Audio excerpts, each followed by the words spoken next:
Hello, everyone, and welcome to the API Governance for Scale podcast, where we discuss about API platforms, API governance, and delivering APIs in the enterprise. I'm your host, Ikenna Wiwu. I am the principal consultant at Ikenna Consulting. And today, we want to talk about API linting, or the idea that API linting by itself is not API governance. I have a lot of people who talk to me about, oh, we're doing API linting, so you know what, we're doing governance. Yeah, we're fine. Well, we want to really explore that idea, and with me today is Alistair Parker, who is the founder and creator of Jargon.sh, which is a collaborative platform for, editing data models and working with APIs. And yeah, I'd like to just welcome you to the show, Alistair. How are you? Yeah, good. Thank you, Kenna. Thank you very much. Happy to be here. Cool. Awesome. Alistair, can you just tell the audience a bit about yourself and what you do and how you kind of got into the whole API space? Yeah, sure. Look, I've been involved in kind of data exchange for a very long time, well before APIs were kind of the current vogue way of doing things, well back in SOAP and even sometimes pre-SOAP days. And so moving data between systems has been a thing I've been involved with for a very long time. And what's interesting is that many of the difficulties that existed over the last 20 years, we still kind of exist with today. And that's been a large part of kind of where we are and what we're doing is trying to look at why is it that we're still doing the same things that we've done and getting the same outcomes? Why aren't we doing different things and getting better outcomes than we've done before? And so I'd be happy to kind of dive into that and unpack that a little bit. From a personal perspective, these things became problematic enough for us in work that we do. We decided to do something about it and try and see if there's some things that we can do to improve how this works and try and improve some community practice. And that largely led us to doing Jargon.sh. We didn't set out to become a software platform. That wasn't our goal as a group of people, but we realized that in order to do the work that we wanted to do with our clients, we weren't kind of supported the way we wanted to be supported by what was out there. And so we decided to give it a go, and Jargon is the result of that. Yeah, really interesting. I mean, I've known you for a while, Alistair, and I know a bit about the platform. But you know what? What really inspired this podcast is I come across your presentation at API Days Australia last year, where you had this idea that why API governance fails in the enterprise. And from the slide, I think it was a great talk.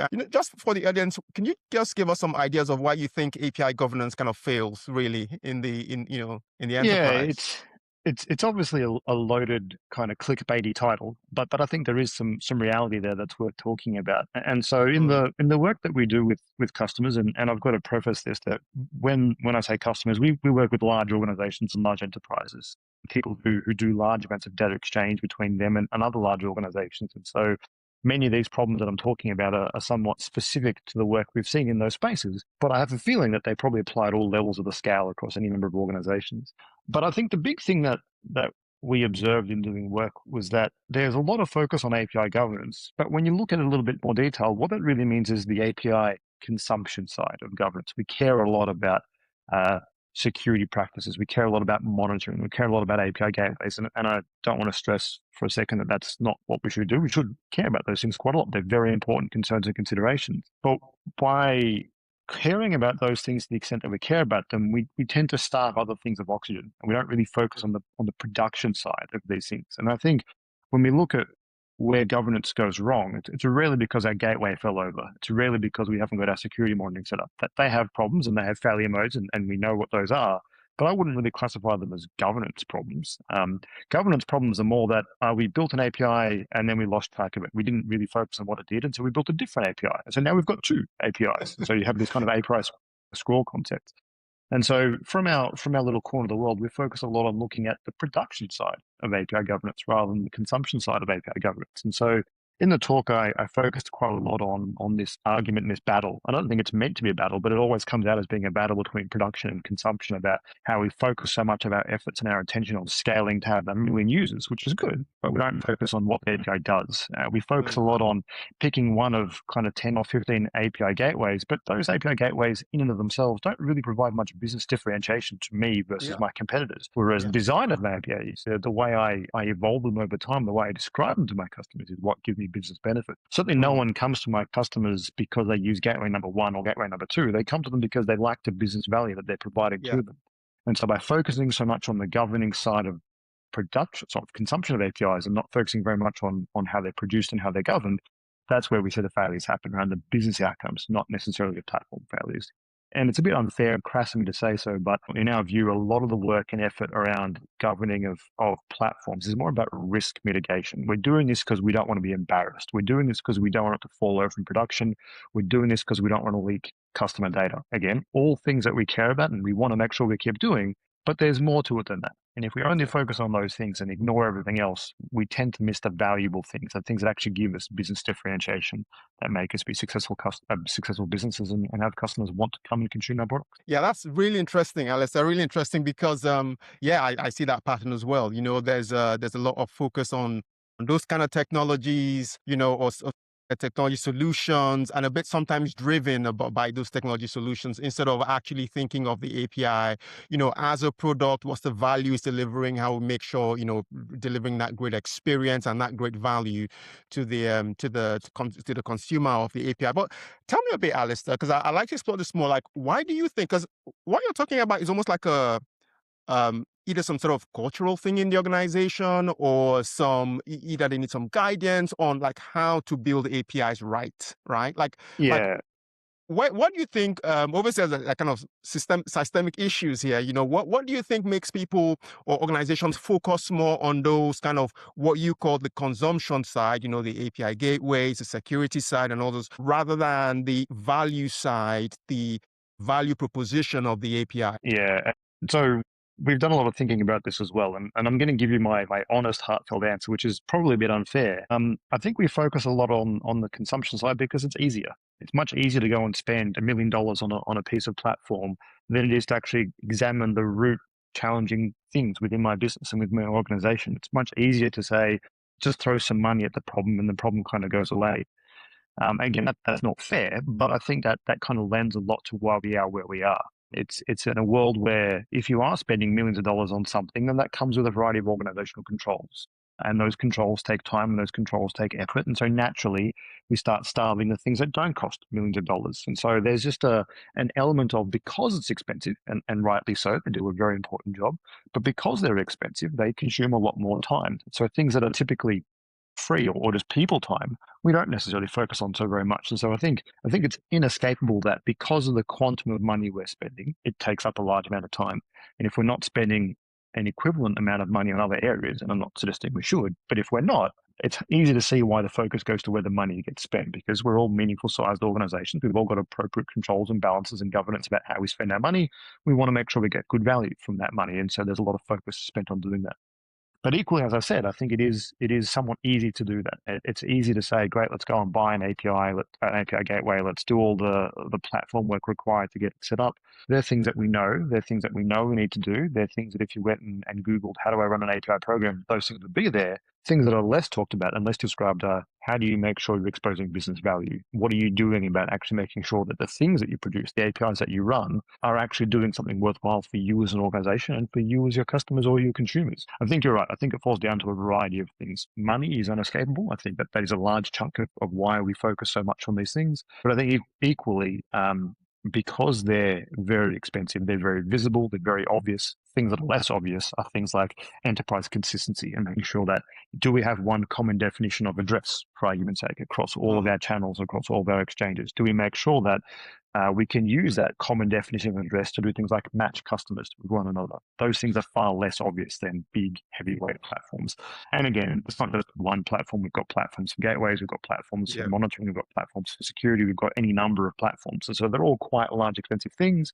And so it's understandable that those take up a lot of the oxygen in the room, which is, again, understandable, but also a shame, because there are a lot of business differentiators that don't exist in that space. If you Yeah. were a bank, you're not going to be successful because you picked Gateway 1 over Gateway 2. Obviously, if they're both reasonably appropriate gateways and you've done your due diligence, they're probably both excellent at what they do. You probably could make either of them work. So by picking any particular gateway that is suitable for its use case, but ignoring kind of what my APIs do, how they work, how they evolve, you're not really getting the best out of your APIs. You're probably not delivering good outcomes to your customers. Absolutely, absolutely. Alistair, in your talk in API Days, you talked about this idea of shifting left on API governance.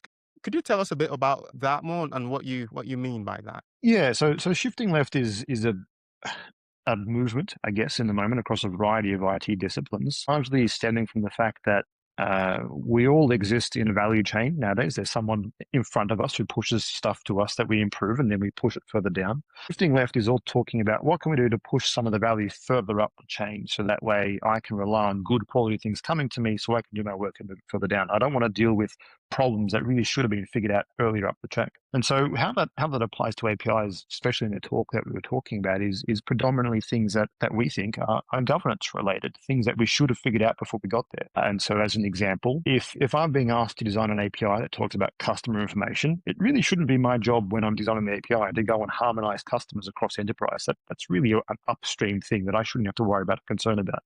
And so someone, before they comes to me, should say, here is the enterprise agreed version of what a customer is and what a customer means. That doesn't mean we have to have one size fits all model. I'm a big believer in domain-driven design, but someone beyond me upstream should have made those decisions. It's not up to me to figure those things out and how they work for the enterprise. And if it is up to me, then it's also probably up to other people doing similar APIs. And it's highly unlikely we're going to do the same thing the same way. So pushing value left, shifting things left means there's an activity before we design APIs to think about how do we talk about our customers? How do we talk about our clients? How do we talk about our users upstream of this conversation and figure it out? And again, I'm a big believer in domain design, and so I don't want to impress for a second. I'm talking about one big model to rule them all. That's not what this is about. But someone upstream should have figured some of those things out. And so that's an example of kind of what shifting things left means. And what's interesting when we think about governance in that lens is that, and this ties into why I'm saying that linting isn't governance. There's very little you can do from linting one API document that tells you, is this definition of customer correct?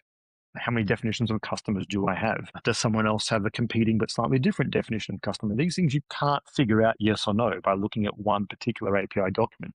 You've got to have a look at a swarm of things, take a forest from the trees kind of view and look at the suite of these artifacts. And so that's kind of where we were leaning into when we're saying that linting isn't governance. Again, linting is an important thing to do, and it does provide a lot of value to how we make sure that our APIs meet some level of requirement that we care about, but there's a variety of other ones that we simply can't get. And in the API Dice talk, I had this picture of kind of someone comparing a linting checklist with a kind of a business value checklist. And the linting checklist, and again, it was somewhat tongue-in-cheek and provocative, was talking about things like, oh, you've got to have some number of tags, or you've got to have a 200 response or a 400 response. And again, there is some value in those things. But on the flip side, from a business value perspective, it talks about things like, let's not expose duplicate records. Let's expose one view of customer and one view only of customer. And let's make sure that we are exposing things in the language of the domain so our customers understand what these things are rather than using our internal language. Again, those aren't things that you can lint in any kind of linting process by looking at one document. You've got to have a look at the broader context to work out, are we conforming to these things or not? So again, I'm not saying linting is bad. Linting is excellent.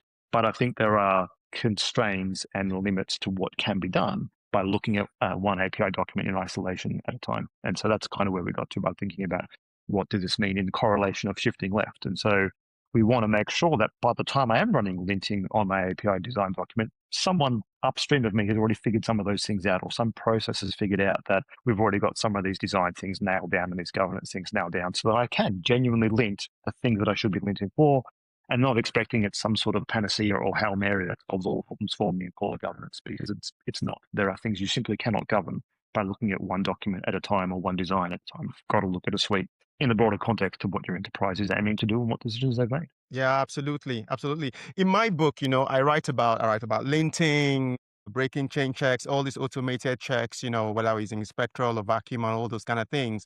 And from my perspective, they're like almost like easy to implement, right? It's like it's easy, almost easy. Okay, depending on the context, sometimes it's complex in organizations, but it's relatively straightforward to roll out linting for your, open API specs, to roll out breaking chain checks in your CI/CD pipeline, kind of the engineering, the API platform team kind of roll that out. What you're talking about in terms of going upstream and talking about domain-driven design, getting multiple teams, multiple stakeholders to agree on what data models mean, what the concepts are there, the domain objects or entities, or however you describe them, what they mean, and how they make sense in that, that customer, that journey that workflow, whether you're doing event storming or all those kind of things, it's very like intense. Like it's very hard, to get all those people in the room talking to each other, defining those things to come up with that data model of customer that you can then build an API on and get that Yep. consistent, those consistent concepts across. When you talk to your customers, look, how do you find people, organizations fare in their different maturity of actually doing that hard work, that heavy lifting of domain driven design? Maybe they're not calling it domain driven design, maybe they're calling something else, but the whole architectural rigor and discipline of defining Yeah. your bounded context, defining what the objects, the concepts are, the data models are Yeah. that should It, be reused. Tell us a bit about yeah. that. Yeah. As always, it varies, right? But it's rare that we've seen someone doing it in a way that delivers the outcomes they wanted to deliver. And so I think people are always looking Mm. for ways to improve. And so I'll give you some kind of differentiating examples that we've seen. I think everyone sets out with an intent to do it, but the way in which they set out and the way in which they go about it has a material impact on where they land and how they succeed. So on one hand, you've got a group who draws a bunch of diagrams, whether it's on a whiteboard or a mural board in PowerPoint, whatever it is, right? They approach it up front saying, we want to do the right thing. We want to know, taking the customer example, that customer has these characteristics, which is similar to a client in these ways, which is similar to a user in some other ways, but we recognize that they are different for different roles. So they share this common kind of kernel of identifiers or addresses or whatever the rule may be. And so they start out with those things as diagrams. And then they typically say, all right, team 1, 2, and 3, each of you pick each of these things and go onto an API and then come back to me. And from which point those diagrams are now useless because individual teams come across different problems and different challenges, and they have to adjust to those situations in the best way that they can, without really a lot of concern of how it marries back to what this big design was.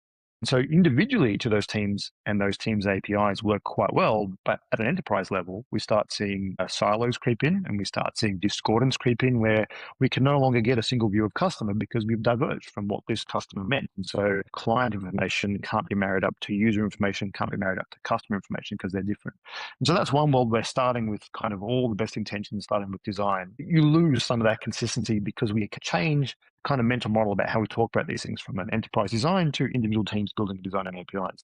And there's quite a lot of people in that space. And on the flip side, there's quite a lot of people who don't even start there. They just say, great, we need to go and build some APIs, go and figure out what data you require, or leave it up to individual teams to go and look at some large enterprise data model and say, make sure you align with this. But there's no real way of linting or automatically checking that you are. Just do a bit of review and have a look at it. And so I think we haven't really seen someone nail this, which is what I said at the beginning, right? We didn't set out to want to build jargon. We wanted to set out to help people build better quality APIs. And by looking around, we didn't really find much of a middle ground that says, how do we enable enough of that high level upfront design, but make sure it flows all the way through? Where is the CI/CD for designing these processes? What can we do about bridging the gap between PowerPoint and GitHub? What can we do about making sure that we identify problems and challenges upstream and flow them all the way through the code and the testing? And if something goes wrong, we flow them all the way back up again. And so I think that's for us where that kind of missing thing is, that gap between how do we take and make sure that designs that we do, focusing on things like enterprise consistency, have real automated consequences in the implementation of these things. And how do we do a feedback loop that says, by going through this process, we've realized that we got the design wrong. Click a button, update the design, update the code, and test it and see if we've improved it.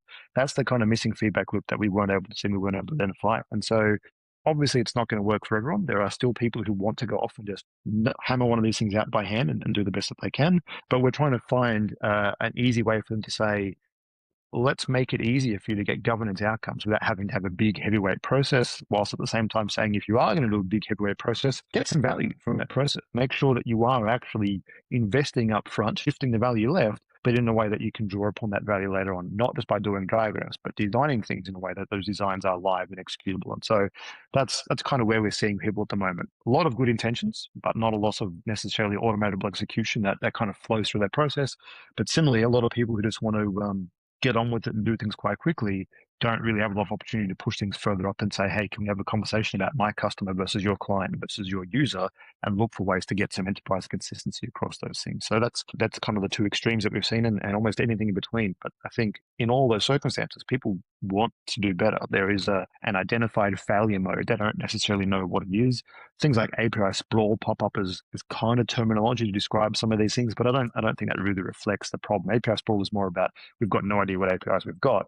Not we don't know what our APIs are doing. How do we make sure that these APIs are consistent and delivering enterprise value rather than just product by product value? But I think there is a desire to do better, but a bit of a challenge for them in how they actually do their and how they do their work and how they improve in that space. Yeah, yeah. You've kind of mentioned jargon, and some of my listeners are going to be wondering what's jargon, And you've given us kind of the foundation of what it does. I think in what you've explained, the kind of big ideas. But can you just tell us a bit more about jargon, just for someone who's never Yeah, heard of jargon before?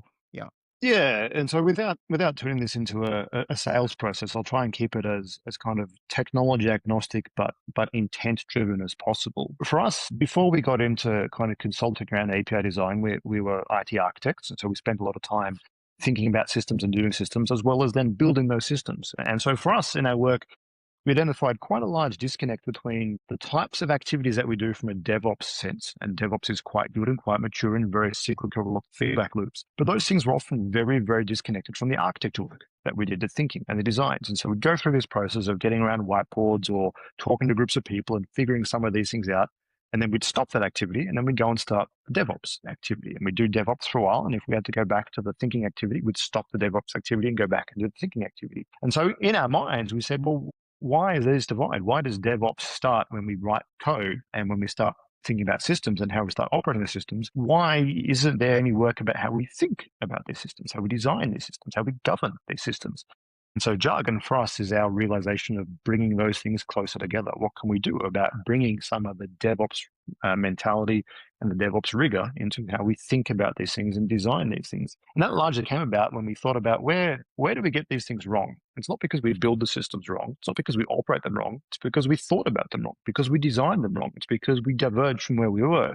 And so that's an age-old thing. That wasn't a new thing for us to discover, but certainly when we were doing some feedback on what can we do to improve the quality of work we provide for our customers, where have we gone wrong and where has things tripped up and had bad consequences? Yeah, of course, sometimes it happens in the build because software has bugs and you fix those things. But more of it was because we didn't necessarily do the work we needed to do ahead of that, the shifting left of that, to make sure that we're doing the right thing, not just API by API, but at an enterprise level. And that yeah, becomes quite difficult because enterprises are very long-lived things. You make a decision today that is going to impact you 10 years in the future, but you don't know about it until 10 years' time. And so we're trying to look at ways we can say, how can we bring the kind of design and architecture thinking closer to DevOps? And so jargon for us was about saying, well, here's how we do it. We turn designs into artifacts that can be executed and governed and versioned. We turn designs into things that can kick off and be part of DevOps pipelines. It seemed to make sense. So jargon for us is largely applying what we think the enterprise and the industry has learned from open source software and DevOps, but pushing it further left upstream into the thinking and the governance and the design of these things to try and get better quality of outcomes and try and get the value from the DevOps thinking process to how we govern and design these things. So that's for us what the jargon is and where we saw a gap and said, well, let's have a crack and see how it goes. really cool, really cool. I'm gonna just pause here and give a kind of a big disclaimer to my listeners to say, look, I'm an independent consultant. This is not a sponsored podcast or anything, but look, I did come across jargon. I thought like, wow, this is really interesting because yeah, I love domain-driven design. I'm a big fan of domain-driven design and the rigor of that approach, right? Solving the kind of problems we're talking about. And jargon was something that brought that kind of DDD view and API design and CI/CD and kind of try to really merge those things. And I thought, you know what, it'll be good to have have a conversation with Alistair. So big Absolutely. disclaimer, this is not sponsored. I'm not being paid for this. I just love kind of the approach that the platform is bringing, which is why we're having this conversation. Yeah, But absolutely. can I just dial back a bit because I've used jargon a bit, and in there I saw this metaphor of like a town plan, almost like a town plan. So you have town planning metaphor, and then and then that's like at the macro level, and then going down into kind of more objects and entities kind of data models. Can you just tell us about that kind of framing of that? Yeah, Yeah. In absolutely. And again, a lot of this was in the talk that we talked about how do we get better at governing these things. And I think what we've learned is that you kind of can't govern what you can't see. And so unless you know how one API has relationships to another API, how can you govern the relationship between those two things? How can you govern the dependency between those two things? Again, even though we're not talking about linting, you can't answer that question just by looking at one API at a time and saying, are these things going mm, to work together? And so, in order to do governance, you need to think above individual APIs. You need to talk about how one API interacts with another API. You need to talk about how this data is related to some other piece of data. And so, for us, we said, well, what do we do about that? And so, town planning is as you say, a metaphor, but it's also a practice from other forms of engineering. If you're a civil engineer,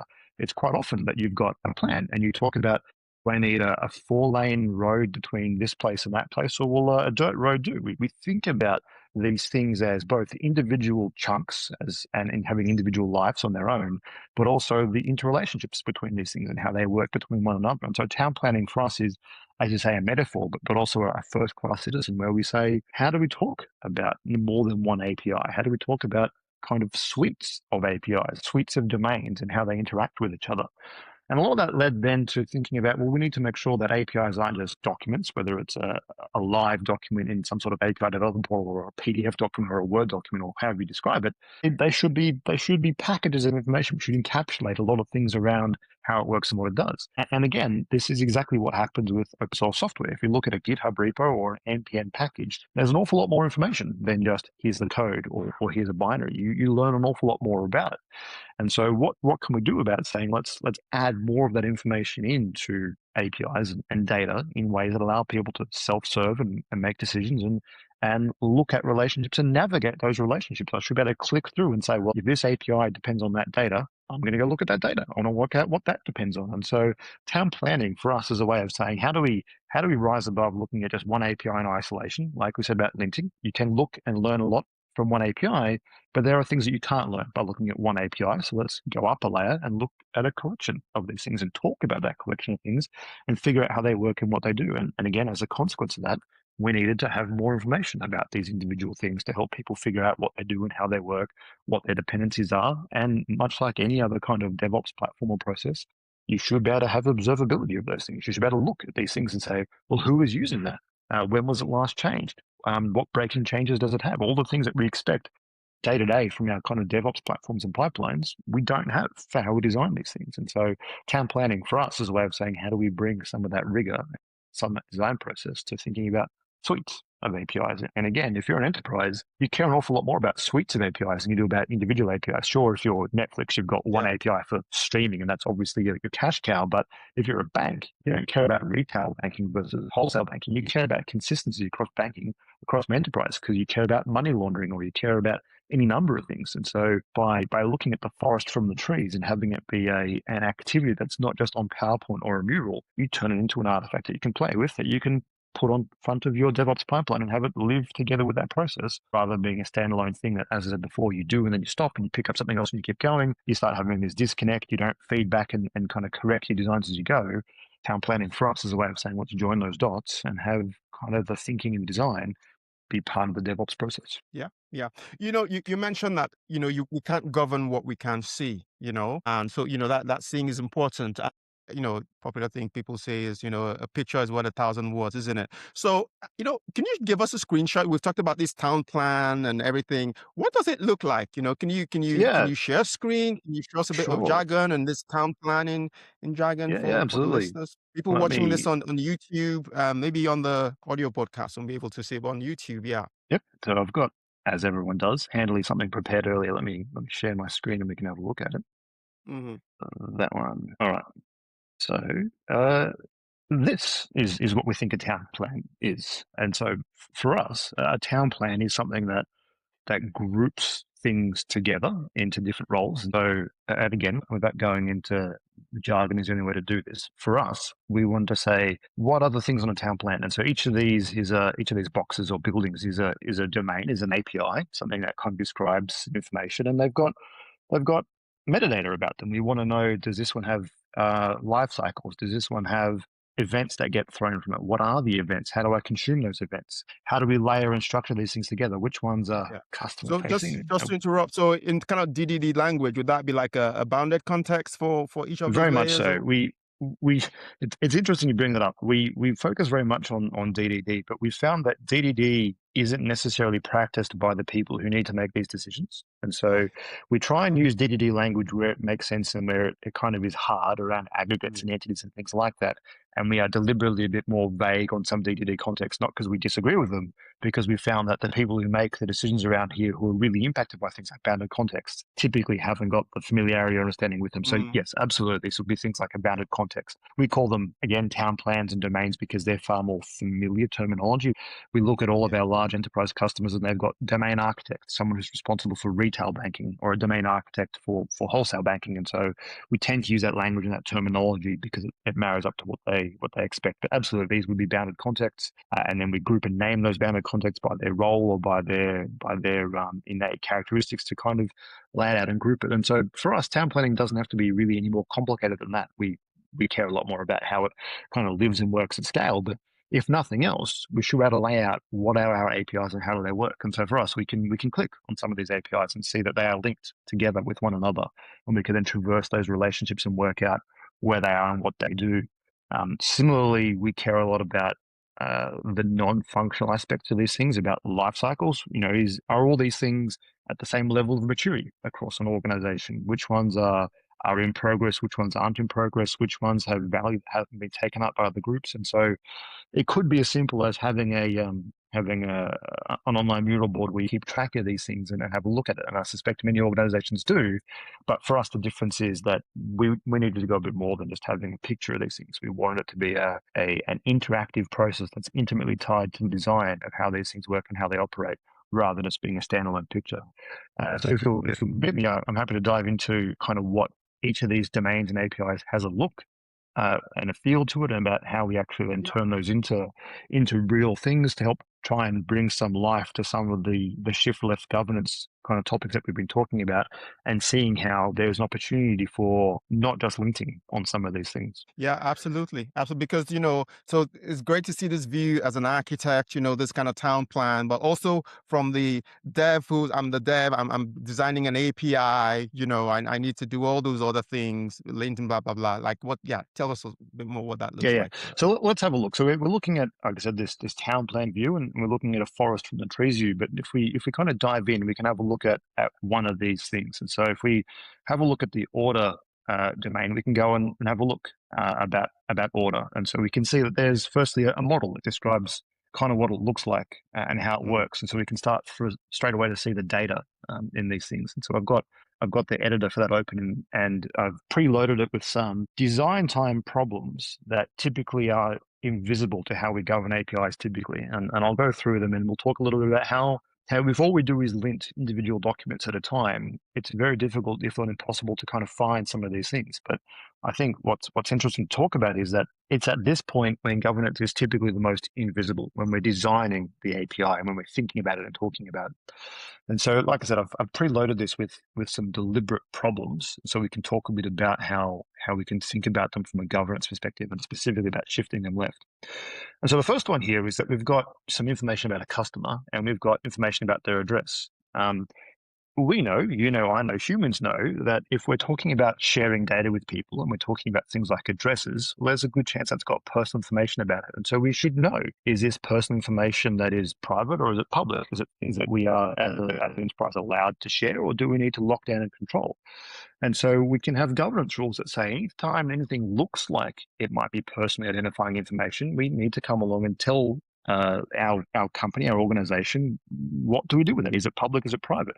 And so I can come along and say that the data classification of this is private. And so that should inform downstream processes. If we've shifted this value to the left, then we should realize that benefit to the right. And so by saying this information is private, we should expect something to fail if we design an API that doesn't have security around a path that interacts or changes this information. And so by us describing to the enterprise that this information is private, we should get some value from that. And so again, if we can't have if changing this to private doesn't say, great, throw some error downstream when you've got an API that doesn't protect it, then that's not governance. That's not shifting things left. And so even at that level, it'll be very, very difficult to write a linting rule that detects and identifies that.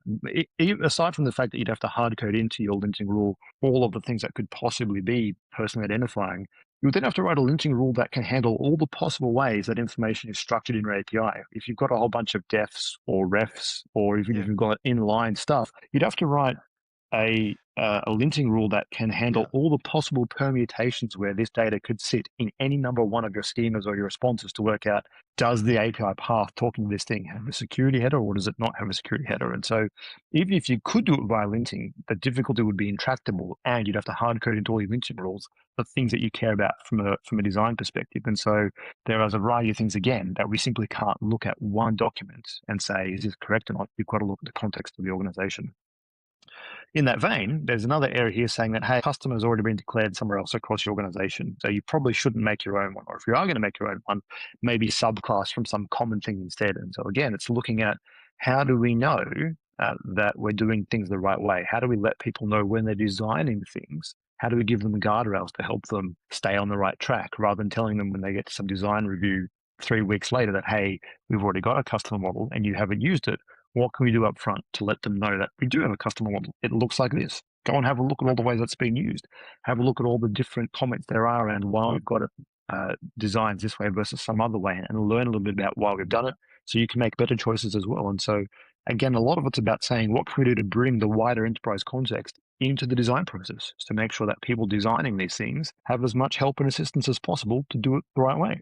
Another example down here is that we've got a payment status. And so the area here is that, hey, status looks like a life cycle. And I think it usually is, right? If you're talking about status, you're probably following some sort of design process. And the area here is that saying, well, at the moment, you've got status as just an enumeration of values, whether it's been purchased or rejected or something. And that's rarely the case. We probably have some sort of life cycle that describes how these things work and how they operate. Something that says, well, here are all the possible states these things can be in. Here is how we can move between those states. And here's how we can explain to people what those things are. And so again, yes, it might materialize in an open API specification as a list of cancelled or placed or preparing. But from a governance perspective, we want to make sure that this thing follows some lifecycle and some process. And so even if you could write, and I'm sure you can write a linting rule that says, please check this thing as the appropriate states, how would you know what those states are? How would you tie that back to a governed agreed model that describes the business life cycle of this thing? And secondly, if you have got a model that describes the business life cycle of this thing, it's probably going to appear in your documentation for API. And so what can we do about making sure that the internal rules that say what the valid states are line up with the documentation that we tell people about how they can expect these things to flow and operate? And so that's another example where saying there are things we can check for by linting and there are things that we can't check for by linting. Even if a list of states or a state machine values both look the same in an open API specification to a linter, they're not necessarily the same from a governance perspective. And so we should be able to say, we care about these things at this layer and then push that value further downstream so that we know anytime that we have things like status codes, for argument's sake, they are backed by governed, agreed designs for how these things work. And so for us, that's kind of the key of what we mean by adding guardrails to things and shifting things left. Even at this stage, when we're just nodding around the design of kind of what the data looks like in this API, we can start running governance checks of, have I done this in a way that's consistent across the enterprise? Have I done this in a way that's consistent with how we design things? Have I done this in a way that's consistent with our enterprise rules for personal identifying information, for argument's sake? All of those things are burned in at design time. And again, like I said, this design time is often where governance is the most invisible. Sure, you might be running a linter in the background or in parallel as you're doing these things. But as we've talked about, linter can only check so much. Certainly, you can't lint for a variety of those enterprise context things that I talked about. And if we can't lint for them, then you don't see them. And as we said before, if you can't see it, you can't govern it. It's very rare for organizations to do these things and care about them until they work out that they're wrong. And so shifting left in our worldview is, what can we do to bring forward things that we would normally learn about later on when we've deployed and released these things right back when we're designing these things, so we can work out early and soon what the consequences of these things are. More than that, we should then learn a little bit more about how these things operate and live. And so let's say, for argument's sake, rather than me fixing it the right way, I just go through and delete status code, or I might want to change the name of ID to order ID. I've now made a variety of changes that seem innocuous at the moment. Everything still looks kind of okay, but probably it's broken, and probably we've made changes that we care about, that other people should know about. And so part of this as well is not just knowing about what works for me and how do I make sure that I apply my governance early on. A lot of it's a bit about how do I make sure that I do things in a way that uh, make it clear to other people. And so I'll quickly go through and have a look at that. I'll just say about this till I update the API design based on what I've done. If we go back to here, we should now say that, well, we should know based on what we did previously, what we should be doing now. And so by looking at the changes we've made, there's no longer a property called order ID. We've added some new things. This is now a breaking change. And as a consequence of being a breaking change, we should tell other people that there are things that you need to do. You can no longer consume this as you were consuming it before because something has been broken. That's the entire intent behind semantic versioning. And if you've made a bunch of changes to the design of your thing, the system should tell you that you've made these changes, and the system should tell you that these changes have these consequences. And so if I go through and make this release, if we now go back to the town plan, we should now see that something has changed. And that's exactly what it's telling us. It's now telling us that that order domain on our town plan that we were using, that was linked in these ways to these things, is now breaking. And so if you were relying on it, or if you were depending upon it in some way, the next time you update to the newer version, it's going to break. So again, that's another example of just at design time, we should better know what the consequences of these things are. And so we talked about that quite a lot in our talk about having blast radiuses of change. We should know in advance of making a change what consequences are going to be, who's going to be impacted, so we can go and talk to them. And so we can work with them around what the right thing to do now is. Typically, you find that out when you have a problem in production. You typically find out during testing or integration testing that these things aren't working the right way. And that's great, but it's really quite late. We've spent a bunch of money and time getting to that point. And so shifting things left, and in our world, API governance is about knowing those things before you write the code. It's about knowing those things as you design for these things. And so I don't want to go into a huge amount more of jargon. Again, this is, as you said, this is not a sales pitch or a sales call or sponsored content. Really, all I wanted to do is help people visualize how some of these views and concepts around shifting governance left and what you can and what you can't govern in APIs can look like, and hopefully start making people a bit aware about how they do work for themselves in their own organization, irrespective of what tooling they're using. And if nothing else, at least know the limitations. What can you check with linting? What can't you check with linting? And if you can't check some things with linting, what other checks are you doing? What other processes do you have in place to know that, hey, we've just introduced a breaking change, and that breaking change is going to impact these teams in these ways? And so a lot of this is about trying to say, as a profession, as people who care about APIs, what can we do to learn from how we design software, how we build software, how we test software, and apply many of those same DevOps principles, platforms, and processes to how we design and govern the design of APIs, the design of exchanging data between two groups of people or across the enterprise. And so for us, that's kind of where we focused on, about making things observable, making things easy to look at and easy to see. As I said earlier, you can't govern what you can't see. And if all of this information only existed within a couple of API specifications, it's going to be very difficult for the right people to see that and make a change. Sure, a developer might go through and have a look, but what about the enterprise architect? How do they then know what the consequences of this change were? Because there's absolutely going to be some consequences. Otherwise, it wouldn't be a breaking change. That's what Semver gives us. And so, again, without diving too far into jargon about how it works and what it does, hopefully this has given a bit of a view of why we should care about some of these things and about what observing some of these things can tell us versus just linting individual documents one after the other. Yeah. It's really powerful to see that, Alistair, really powerful. As we wrap up, imagine the director of engineering, the head of APIs or head of architecture in an organization. And I've listened to this, I love that idea of shifting left on API governance, of all these good things we've talked about. But where do I begin? Where do I start? What are the principles? What are the tips you would give me to get started in applying the ideas you've talked about to my API platform teams, to my software teams, to the architectural teams on doing this? Yeah, look, absolutely. And again, I think the key theme through all this is observability. It's about knowing what you've got and finding ways to to extract from individual things some sort of structure, some sort of pattern, some sort of design of what these things are and how they work. And so I think if I described earlier in our chat kind of two groups, people who start with PowerPoint and then kind of lose control, and people who don't even start with PowerPoint at all.